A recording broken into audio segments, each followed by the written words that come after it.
Good evening, everybody. It's 5:59. We're letting the seconds tick away to 6 o'clock. Hope everybody's had a good day so far. I have 6 o'clock now, so we'll get this meeting started. We'd like to start out with an invocation, if you will, and Mr. O'Neill, if you would do that for us, I would greatly appreciate that. Let's pray. Heavenly Father, we humbly bow before you, thankful, Lord, for your great grace and mercy. God, we ask you that you lead this commission board, God, with wisdom and knowledge and your grace and kindness and love. Heavenly Father, help us all, Lord, to love one another more, be better citizens in our community. God, we ask all these favors in Christ's name. Amen. Amen. Thank you, lead us in the pledge.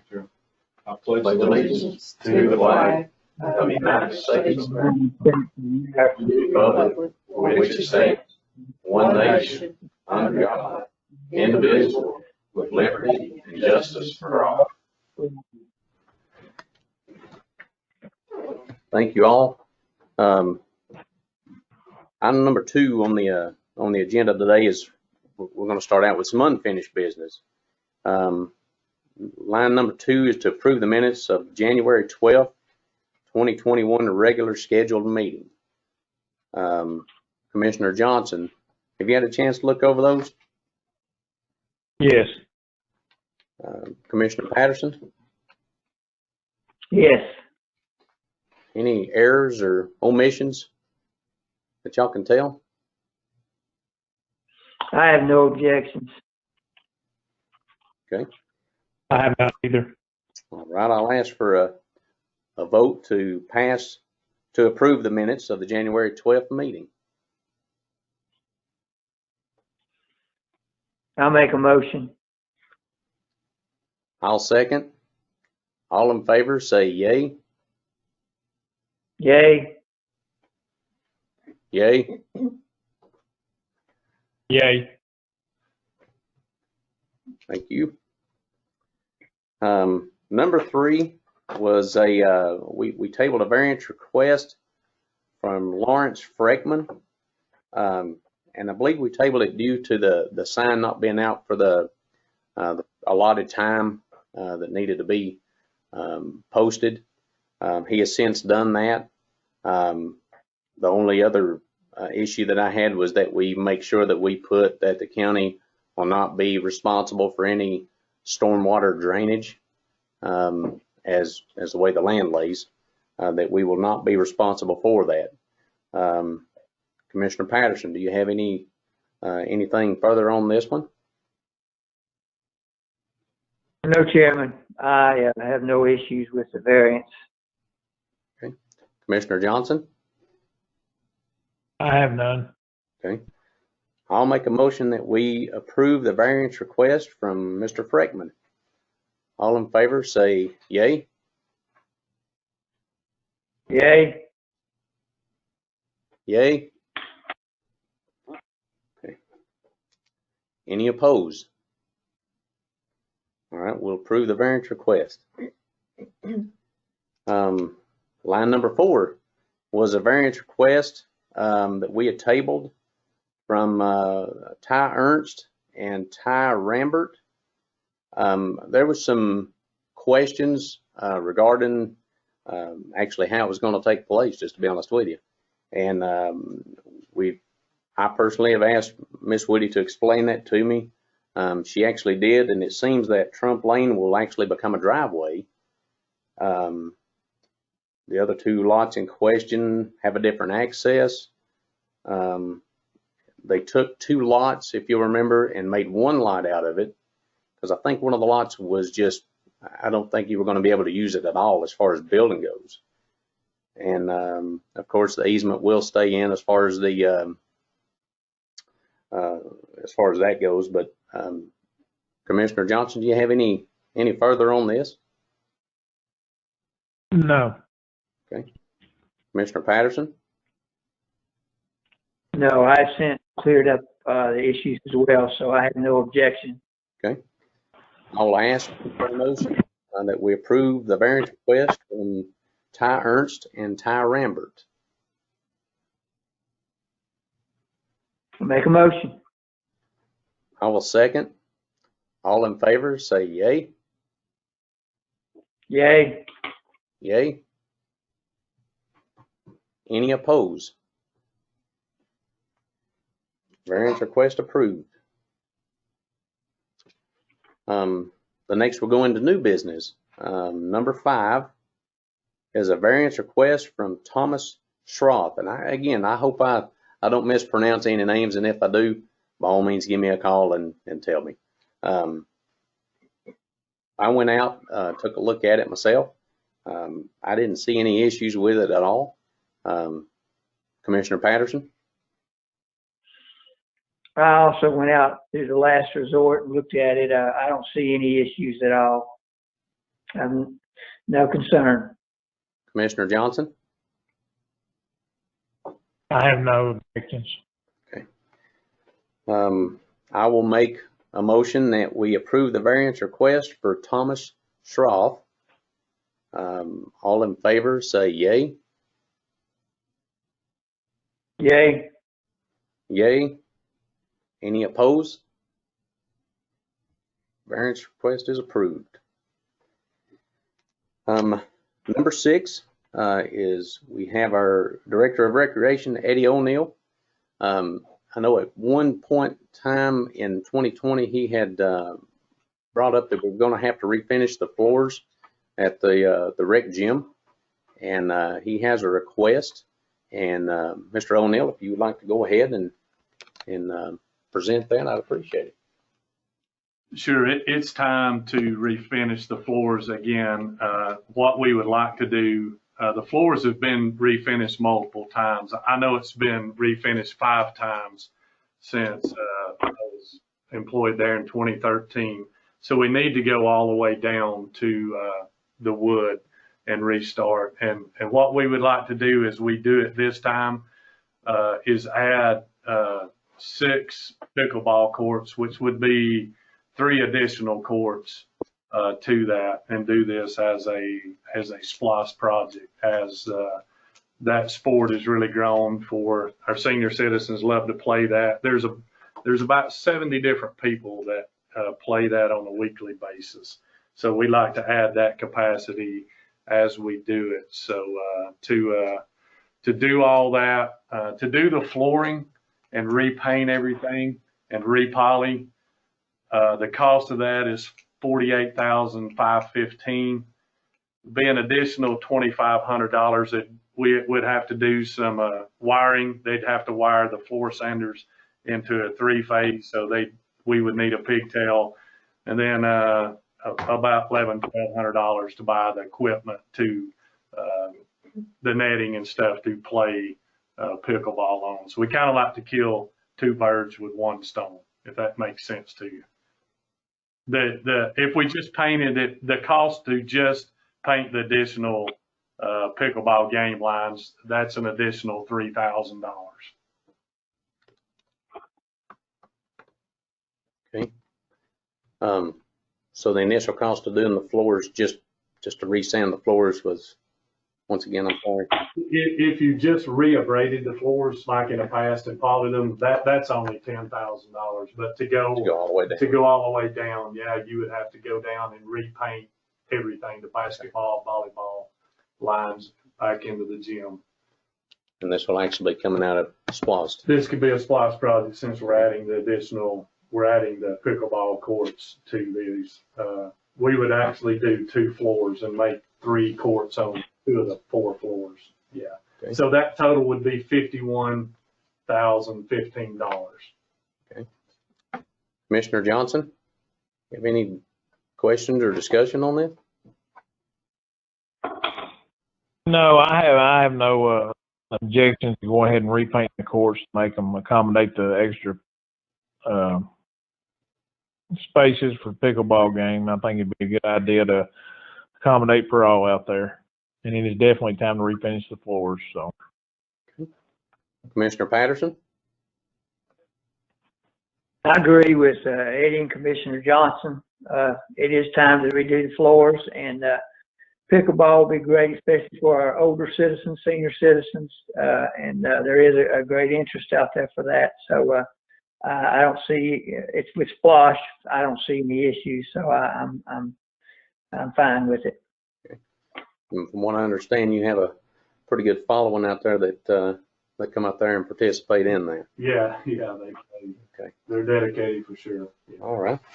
Well, I will ask for a motion that we proceed with the stripping of the floors and making the arrangements for the pickleball to be a part of that. I'll ask for that motion. I'll make a motion. Okay. I'll second the motion. All in favor, say yay. Yay. Yay. Any opposed? Okay. You got it. Mr. O'Neill. Thank you, guys.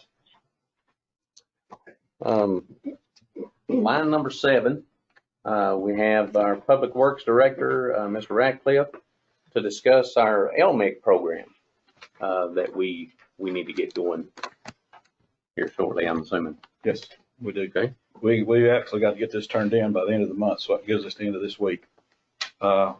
Again, they gave us $642,084.07. We've got to match that by 30%, and make the total project of $347,009. Get that out. 834-709-29. So I've got 3 roads on there, equals to about 9.5 miles. 8th Street from the city limits of Blue Ridge out to Curtis Witch and Galloway, and that's 3.5 miles.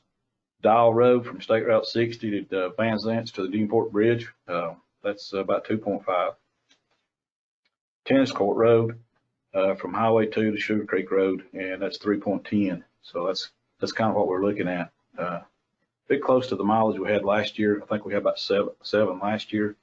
And we did some shoulder widening last year, and that's why the numbers was up a little bit from last year. But this year it'll just be a resurfacing project. Okay. Commissioner Johnson, any discussion on that? No, I have none. Commissioner Patterson? I just wanted to make sure I got the road, Tennis Court Road, then we've got, was it, Curtis Witch? No? Ada What was Street, those 2 roads? Ada Street and Got it. Dial Road. Yep, Dial. Yeah. Okay.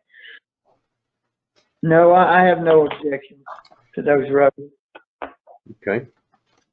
I will make a motion that we approve the LMIG program that we need to get possibly done by the end of the month anyway. Yeah. But I'll make that motion and would ask for a second.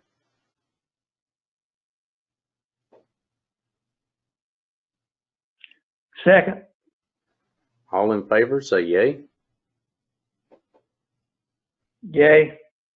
Yay. Any opposed? Okay. All right. All right. Line item number 8. Oh, I'm sorry. Got one more. Mr. Ratcliffe has one more. My apologies. No problem. I've got a John Deere motor grader. It's a 670G John Deere. It's a 2014, and I think it's got 1,000 hours on it, which that's not a lot of hours for that machine. And I'm needing to do some repairs on it. I've had a hydraulic pump fail, and it needs to be replaced and repaired. It's $10,229.95.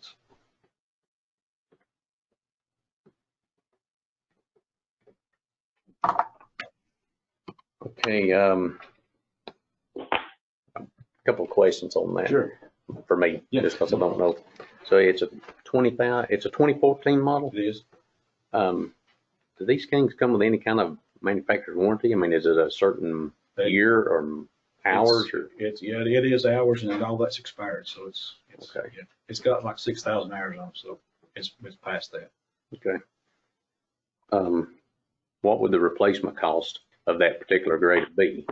I called and talked to the guys at Flint today, and he said the size of the grader it is, and it depends on the accessories that you have on it, but he said around 220 to 260 to replace it.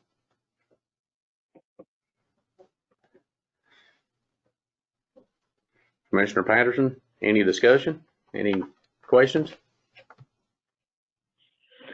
No, we need to keep those machines working. They do a great job for the citizens out there on the road. So I think we need to go ahead and let it happen. Commissioner Johnson? Well, while it is a costly repair, the $10,000, I mean, I think will go a long way. And probably, you know, for the board in the future, probably 2,000 more hours on that machine might ought to look at updating it. But for a pump with 6,000 hours on it, that's pretty good service. So I have no issues with the repair. Okay. I'll ask for a motion that we approve the repairs to the road scraper.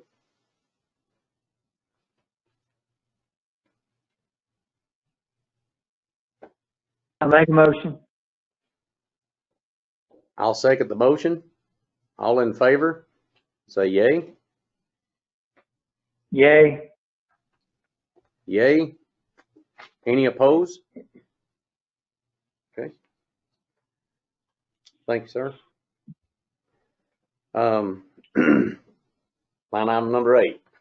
Make sure we didn't have anything else. Line item number 8. So the old building, the old fire station across the road from the courthouse here, there is a connector wall where they actually, if I'm not mistaken, tore down the garage. It was the back wall of that particular garage. We've noticed that it is actually starting to crumble and decay. It is actually kind of bulging toward the roadway, which it's a big hazard. Let's put it that way. In the event that somebody walked out in the back there, and honestly, it looked to me like it could collapse any time. I'm not a brick mason or anything like that, but I know it's not in good shape. I'm all about the safety of the people that are going to be around that area, and not to mention if that falls into the parking lot there, the top as well. People would be affected up the, at the top of that. I'd asked Mr. Nicholson, Keith Nicholson, to go over there with me to take a look at it. He's our building inspector, and he actually has some info on that. If you would, Mr. Nicholson, if you wouldn't mind presenting that, I'd appreciate it.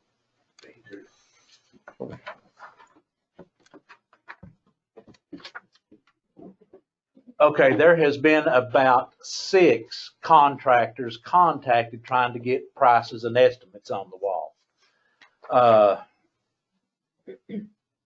2 is all that responded back to me. And what we've talked about doing, just trying to keep all the specs the same, the wall would be 12 inches thick, approximately 40 feet long, and 10 feet tall. We'd do weep holes at the base of the wall to relieve any hydraulic pressure that would get behind it. It would be backfilled with gravel so all that water could run to the bottom and through. There would be one dead man or kicker in the middle of the wall. At one end, it would have a 45-degree angle going back to another part of a block wall that is still good. The other end would have a 90-degree turn back on it, tying into the gunite wall that the next door contractors, where they've got the parking garage. And they've told us we could drill into that wall and dowel it into their stuff. That way everything would be supporting each other. The county road department, I've spoke with Zach, and he's agreed to help out with some of this stuff. In order to put a new wall up there, the old concrete floor, which is just about 4 inches thick, would need to be cut out and dug down at least a foot in order to get a good footing to hold this wall up. County will take care of that part. They'll take care of putting the gravel behind the wall for the backfill. If some of these jobs that we're talking about the road department doing, if we was to contract it out, we're probably looking at about $5,000. As far as the wall goes, I've got two estimates, one from Caldwell Walls and Foundations in Ellijay at $8,500. The other price I got was from Sunrock Construction, and they are here locally. They're also at $8,500.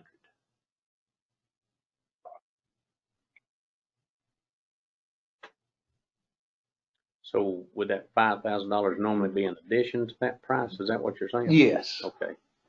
And that will be provided by our, by the road department? Okay. In-house, okay.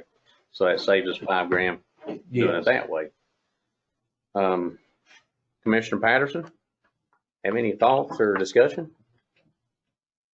Is there any, I know with the parking garage people doing their construction, is there any warranty or anything that if they were to have something that would cause this thing to crack or collapse? I mean, again, is there anything we can do with that per se? Because I know they're still building that as a parking deck. And maybe I'm wrong, I'm not sure, but I think that part of their wall is actually finished. Yes. And I Okay. think so. We can make sure of that, but I'm pretty sure that part of their wall is actually finished. That would tie into the one we're talking about fixing. So. Well, that's good. I didn't know if they were still working on that side, or if there's going to be any more construction near that wall or not. Today, they actually backfilled part of that hole around it with base gravel, and we're running a compactor over it. And I talked to the workers out there, told them what we had in mind, and all they're going to do right in there is just some more asphalt. Well, I'm assuming too that the contractors that we're going to get a bid on here with this group here in a minute, they've got some type of warranty for their work as well, correct? They do have liability insurance. And with what we've got planned and engineered out, there should never be any problems with this. Okay, good, good. That's all I have, Chairman. Commissioner Johnson? It sounds good to me. 12-inch thick wall, and the way Keith's talking about putting it in there. I'm just glad they were obliging enough to allow us to tie that wall into theirs, because that'll make everybody's a lot stronger on that corner. So, other than that, I have no issues with that repair. Well, and I think both of y'all have looked at it, and I know several of us have looked at it as well. I think it is something that needs to be done sooner than later, for sure. And it just, I mean, from this point, I don't know if it's, we have two bids for the same price. Do we make a motion on that now, or? Got two bids for the same price, you just move for whichever one you want to do. Okay. And obviously, as a local provider. So, my thoughts would be, if it's a local provider, I would rather keep the money here, just to be honest with you. If that would be my suggestion moving forward. So if we're all in agreement with that, I would ask for a motion that we get Sunrock.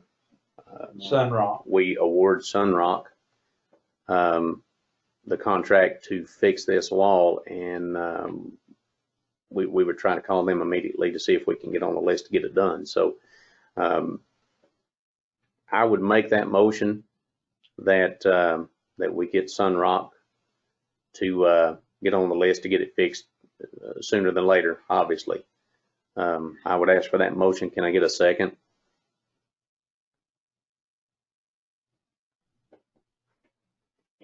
Second. All in favor, say yay. Yay. Yay. Any opposed? All right, thank y'all. Number 9, we were looking for discussion for the White Path building. I know Mr. Patterson, you or Commissioner Patterson, I'm sorry, had wanted to discuss this a little bit more.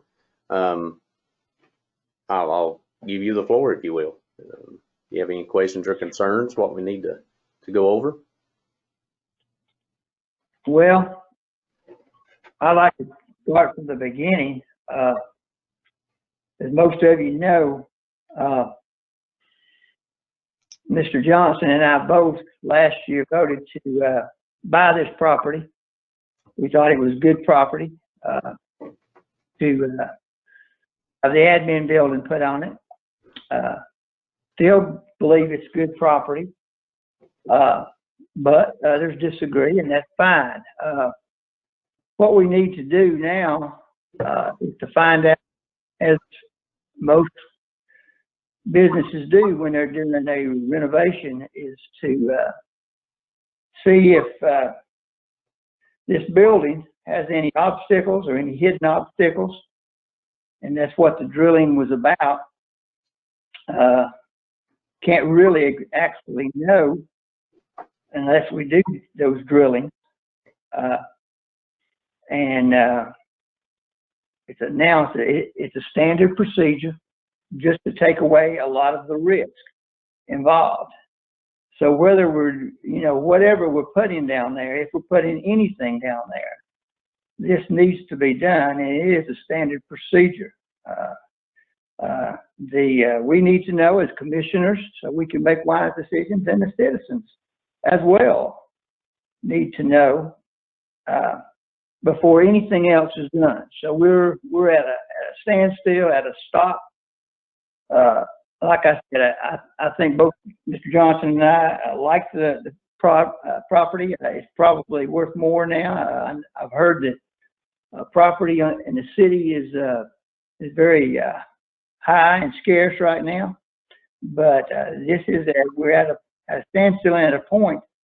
And I like to emphasize this standard procedure. We need to make a decision and to find out if there's anything that we need to be concerned about, so we can take the next step regardless what it might be, or the admin building or the library or both. Okay. Commissioner Johnson?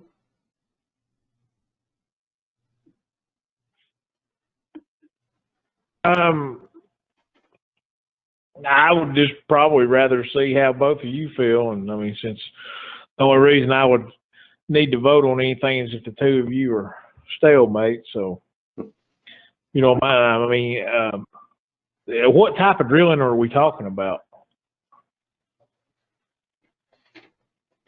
Commissioner Patterson? Well, we've talked about with the engineers from the beginning. There were two types, and one was drillings for the walls inside to check out for any mold, mildew, asbestos, those type of things. And the other was drillings for the outside to see if there was any big rock that would cost us more money, or if it was going to be a relatively easy move, which we could use, as we've talked about tonight, maybe the road department and help us out in leveling that place off. As you know, it's got to drop off from the top, and so that we can make sure that drainage, we have proper drainage there as well.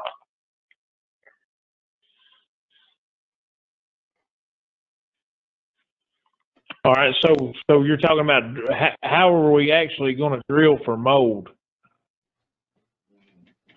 I would assume, I'm not an engineer, Commissioner Johnson, but they're going to drill into the walls. Okay. But mainly that would be asbestos, I guess, but that's what I've been told.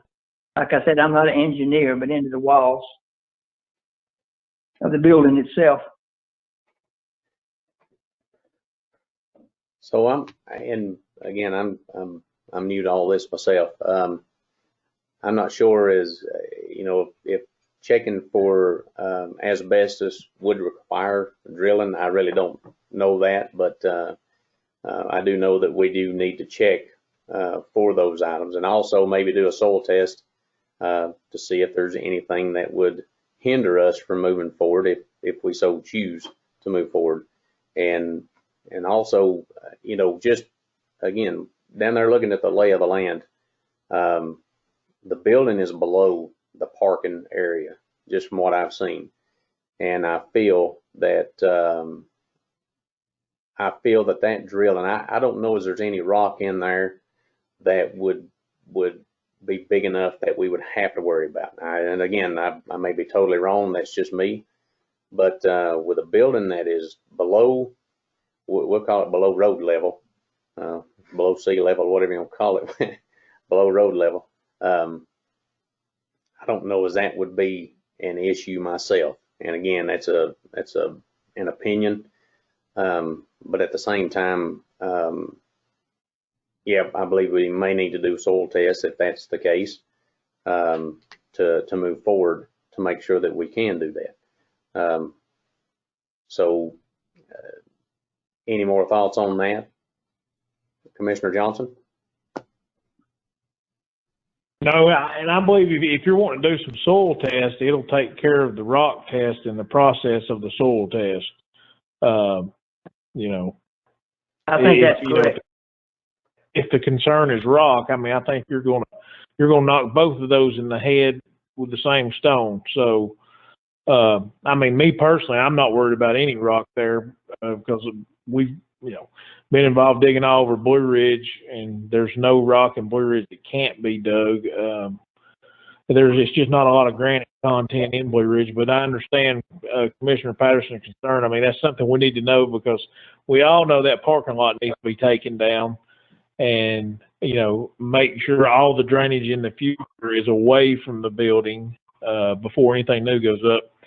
And as far as structurally with the building, I don't oppose any drilling that an engineer might want to partake in, to make sure everything's structurally sound. But as far as asbestos or mold, all that stuff would be visibly identified, without drilling, from my experience. So, any drilling, to check the structural integrity of that building, before it moves forward, I think would be in the right way to go.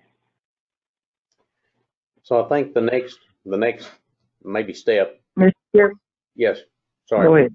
Go ahead, Commissioner Patterson. I was just going to say, all this has been recommendation with our architect, which is going to, put the thing up. It's just, again, standard. It's nothing that we're trying to slip in, but it does take away a lot of the risk. And, that's what we want to do. We don't want to get in there and get halfway, up and come up with some surprises. We don't want any surprises. And so, that was, again, so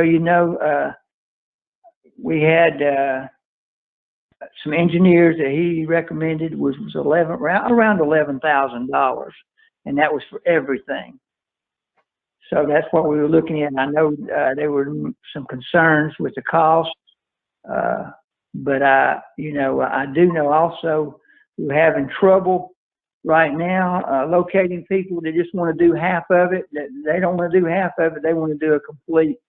The engineers want to do a complete job with those two samples that we discussed, and it was hazardous material. I think they put in the packet we talked about.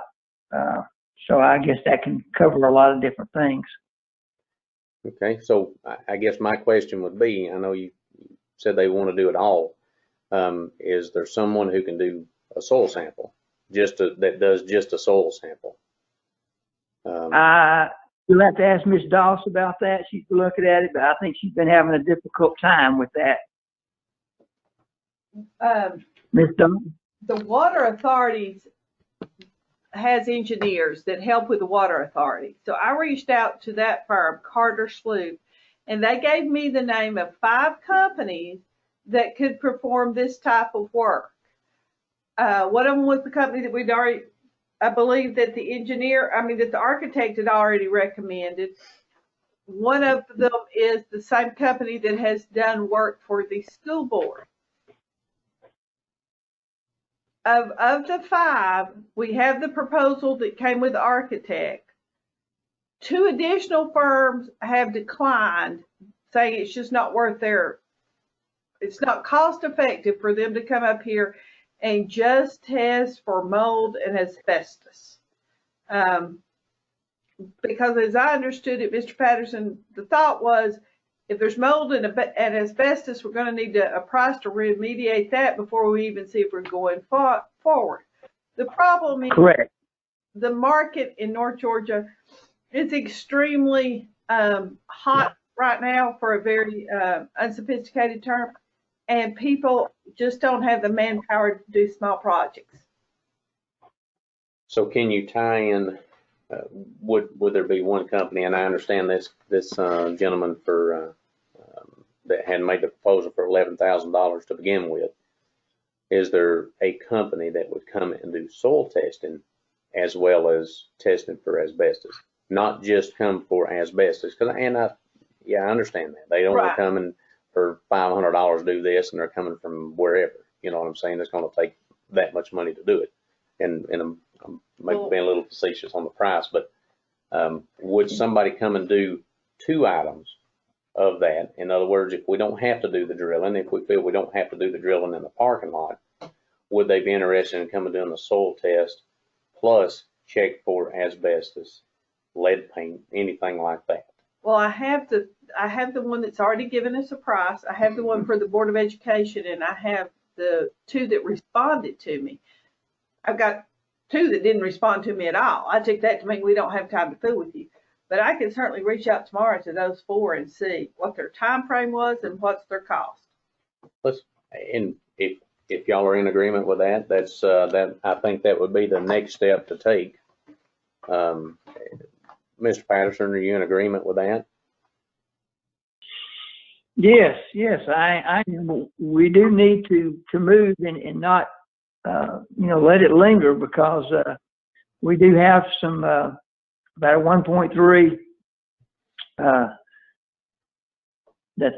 bid that the state has given us money, and we need to make sure that we don't get in a bind with that. And the 1.3 you're talking about is for the county, or is it the library? This is the library. All right. And I think, and if you remember, I believe it was Mr. Rawls was his name. He said he would work with us on that, given the situation that we were in.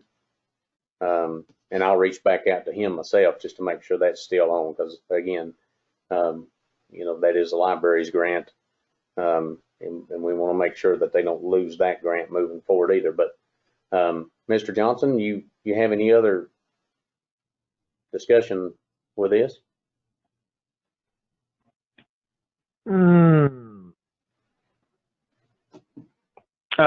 No, I mean, not as far as drilling and testing. No, I have none. I mean, but if anything's being moved forward with the library, I think we need to figure out and establish, since that property was SPLOST dollars for an administration building, I think we need to clarify, since that property was purchased with SPLOST dollars that were allocated for a certain reason. I mean, and the only reason I know the reason so well is because I'm the one who pushed to get us an administration building and get it approved through SPLOST. So, being that the money was spent for an administration building on that piece of property, we need to clarify, because I think there was some miscommunication, with the library in the beginning when the library was even offered, a space there. So, you know, I don't know if those terms are if the library, you know, wanted to go there and everyone could agree that they go there, if the library would have to purchase back from the county space there and, you know, put that money back into the SPLOST fund or what, you know. But I think as far as, you know, for the drilling and everything, that's figuring out what we're going to do with the building and the stability of the building and if there's any mold or hazardous materials or whatever, you know, I think it's wise to move forward and find all those things out. But I mean, what I don't want to, what I am not in favor of until we figure out the legality of the library even being on that property, since it was purchased with SPLOST funds for an administration building. I think, you know, the library, I'm not moving forward or wouldn't want to move forward with spending any money and, you know, knowing that the library can even be there or not. Like the $1.3 million that was offered, you know, I still personally don't think that's enough money to even build a library. Okay. So, but that aside, I don't even know if that library can even legally be put on this property. I'm trying to spit the words out in the correct way that's, understandable, you know, to all. I mean, I guess to put it in short terms, in Earl's terms, I'm not sure the library, I don't think the library can go there anyway, because in the SPLOST funds that were passed and what we purchased it with was for an administration building. Nowhere in it said the library. So, and I didn't buy it with intentions of putting a library there. But, you know, that's just my opinion. So, yeah, as far as the drilling, the testing, anything that the board feels comfortable with doing, I think, you know, move forward, go ahead and figure that out. But I know myself, I wouldn't do it in thoughts of the library being there or losing whatever money the state gave for the library there. I think they've got a lot of other hurdles to figure out how they're going to come up with enough money to build a library rather than, you know, what the county is doing down there itself. But that, you know, that's just my 10 cents. And you know, if it's legal and they are in agreement with going down there in that building, you know, that's a decision for their board, of course, as well as the Board of Commissioners. And that's all I have to say about it. Okay. So I think, again, this was a discussion. I believe we will reach out to these other companies to see, you know, about the test before we do anything there. If that will be all right, we'll try to have that within the next, as quick as we possibly can, to where we can move forward with that part of it. So we, Mr. Chairman, yes, sir. Could we try to have that done or to get a commitment from somebody by the next meeting so we can, you know, vote on it and approve it? You think we could try to do that by the next meeting? Absolutely. We, as a matter of fact, And also, Mr. Chairman, to address Commissioner Johnson's concern, and it is a very true concern about, you know, the admin and the library. If you've got time, I think Ms. Doss has looked into that, did some research into that, and she might be able to address that in some way at this time. Mr. Patterson, you and I talked yesterday, and I am working on that. My opinion hasn't changed since what we talked about yesterday, which it is legally permissible to do so. I'm going to reach out and see if I can also get an opinion from the State Library Board. I mean, we know they've come, we know they've toured the facility, but I wasn't there when the State Library Board came, so I want to make sure that they understand how it would be funded. The library's been in a county building since day one. The county building is sitting on property where the library was previously. So everything that I have seen thus far indicates that it would be permissible for the library to go into the administrative building. But I want to reach out one more time. I want to reach out to the State Library Board to see if they have any reason that they would tell me no. That sounds reasonable. And I will endeavor to have all those answers by next week or by the next meeting. Thank you. All right. We will, if there's no more discussion on this, we will move forward with trying to find a company to do those tests for us. And that way we can hopefully have something by the next meeting to vote on as far as getting the test ran. Appreciate that. Mm-hmm. All right. Number 10, this was a COVID discussion, and, you know, I'd like to start out, if I may. First of all, you know, I apologize for having to have a meeting Zoom after we come out of one that was, we changed the time and trying to give everybody else an opportunity to speak. I take full responsibility for this decision. But the amount of COVID that surrounded, and I'll say this without hopefully not breaking any rules, but the amount of COVID that was surrounding us in this facility, and it came in, you know, from the jail and you know, the road deputies, and it didn't come in from them. They didn't bring it to us. Don't misconstrue that. But then there were people in the courthouse, you know, employees here that had it as well, and I just wanted to make that decision out of an abundance of caution. And I know these are tough decisions. And again, I'm like Commissioner Johnson says, you know, I've wrestled with it a time or two, and you know, it wore me out. But I do feel with the amount of cases that have hit us in the last couple of weeks that I made this decision to have this meeting, and I hope and pray to God that we can get back to open meetings, you know, with everyone, because that is who we truly work for. I can't say that enough. But I would also ask, you know, and I'll say from my perspective, the first round of COVID, we heard it all around us, but I don't think that anybody, maybe with exception of a few, knew anybody that truly had it. The first round, that was last year. This round that has come, it has taken its toll on several. You know, we've lost people in the last couple of days from COVID related symptoms, and you know, that helped me confirm the decision that I make was the right decision.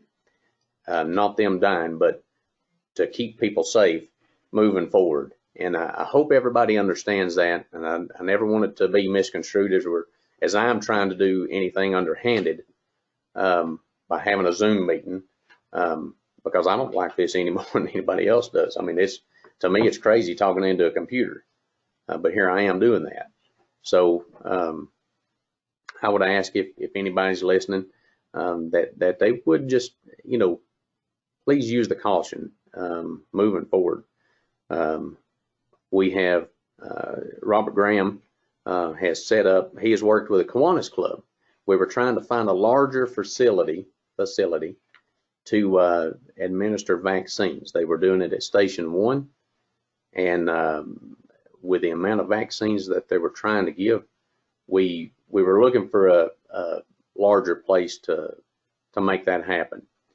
Mr. Graham actually reached out to the Kiwanis Club, and they were gracious enough to allow us to do that. And I think that starts next week, if I'm not mistaken. I think they're going to set it up this So we are thankful that they have helped us out in that aspect. And I believe Mr. Graham would agree that there is a large number of folks ready to get the vaccine. And but I just, you know, I felt I needed to have this discussion just because, yep, it's hitting home. And you know, if we can use as much caution as we possibly can. Do I like wearing a mask? Absolutely not. I'm not going to lie to you. You know, I was telling somebody earlier, I drink coffee, I've got bad breath, and I'm a little out of shape, and, you know, it aggravates me. I'm not going to lie to you. But I also think of my relatives who have maybe immune problems, and you know, I don't want to ever take it in on them as well. So I will do my part. I will try to lead by example, and it is what it is. So, Commissioner Johnson, do you have anything you would like to add to that, if anything?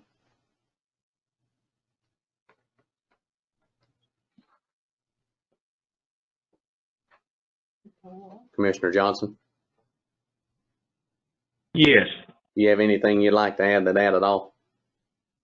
I think, with the time of year we're dealing with, when the first round of COVID, it came about, as you said earlier, it was, we heard of people who had it, but didn't really know many who did have it. And now this time of year, even if it wasn't for COVID, it's, we're right in the middle of flu season. More people are inside, more people are, it's just, more activities indoors. And I'm sure, by me not being a medical professional, I can't prove this, but I'm guessing by more people indoors and more activities, germs are spreading a lot faster than they do when people are outside. So I'd say that has a lot to do with it. And really, at this point, no one can do anything, safe enough, I guess is the word, and can't be cautious enough. There's a lot of people that come in and out of a courthouse in a day's time, much less a week's time. And, I think our people do a good job of trying to, keep it as sanitary as possible. And I think more and more people at this time are taking it, more and more serious, because we're hearing of more and more cases. And it's affected about every family in one way or another that I know of. So I don't think at this time, if there are people upset that there aren't in-person meetings, that's one more meeting that, you don't have to worry about that many people coming and potentially spreading it even further. So, I think, what we're doing right now is the smartest thing to do. As what you just said, I hope everyone understands it. And, the good thing is people can call in and they can hear everything we're talking about right now and still be a part of it. So it's good that we have this capability. Commissioner Patterson? Well, I concur with what's been already said between you two fellas. I think we need to remain vigilant. I look at the Department of Public Health every morning to see their numbers for just Fannin County, and numbers, as they say, the old saying goes, numbers don't lie. They've got a spiking for December and January. It's the highest we've ever been. And like has been said already by you gentlemen, that people that we know have had it, people that we know have died from it. And it's scary. It starts hitting home when you know people, maybe personally, and you go to church with them or go whatever, and it's hit them real hard. And unfortunately, it's taken lives in Fannin County, right here in Fannin County. So we need to remain vigilant. We need to do all the precautions, social distancing and masks and all that type of stuff. And as Chairman Hensley said, we need to be good examples as commissioners, and that's what I think we try to be. The vaccines are out, and that's a good thing. They should help most people, but that's a personal decision. Some people don't want to take them. That's okay. But we're all in this together, and we all can fight it together best by working and not taking something that an independent thing. We need to all work on it together to fight this thing, and we'll overcome. That's all I've got. Thank you. Thank y'all both for the comments. I appreciate that. And public commentary, we did put on our website that if you wanted to speak, obviously submit your name. We didn't ask what you were going to talk about or whatever, but we didn't have anybody that I saw that submitted their name. If you did and there was an error, please call me. We'll talk it over and we'll put you on for next time for sure. But we didn't see any names on there. But with that being said, brings us to closing. So I will make a motion that we adjourn the meeting. Can I get a second? Second to motion. All in favor, say yay. Yay. Yay. Yay. Nobody opposes. Thank y'all. Everybody have a great evening. Thank you.